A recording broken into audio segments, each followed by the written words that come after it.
On va au large de Brest, dans un endroit un peu secret où j'ai des petites choses qui dorment sous la mer. Enfin, un whisky vieilli sous la mer, c'est un peu une histoire de Jules Verne, il aurait pu l'écrire.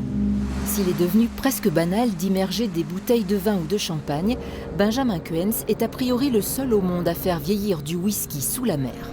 200 bouteilles mises à l'eau en septembre 2020 et une quinzaine de fûts plongés au printemps dernier par 20 mètres de fond sont remontés à la surface. Durant plusieurs mois, coefficients de marée, courant, pression ont joué sur le précieux liquide.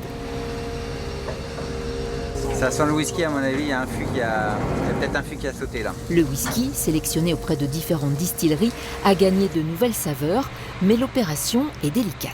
Quand on a remonté, en fait, tout le liquide s'est dilaté. Donc ça a dû pousser assez fort sur le bouchon, sur la bonde. Et, voilà. Et donc là, ça n'a pas résisté. Ça, c'est du whisky, non? C'est bon, hein? C'est très agréable, hein? Sous la pression, les bouchons ont sauté et les poissons ont sifflé une partie de la cave. Il faudra attendre le débarquement pour vérifier l'étendue des pertes.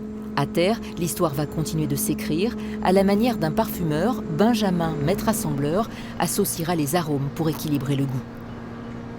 Là, je vais ouvrir toutes les bouteilles, je vais les classer, les tester par typologie de goût, voir comment elles ont réagi après le vieillissement. Je vais choisir de mélanger certaines bouteilles ensemble. Il y en a que je vais enlever du lot parce qu'elles ne seront pas, pour moi, bonnes pour faire un whisky d'exception.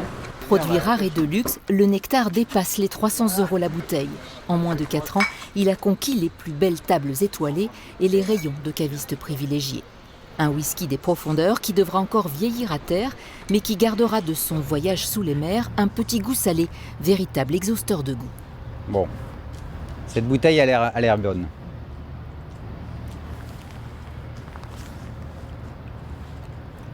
Non mais c'est génial.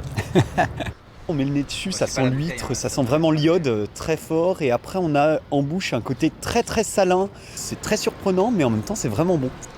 En septembre, de nouvelles bouteilles seront immergées en mer d'Iroise, mais il faudra attendre Noël pour acheter la prochaine cuvée.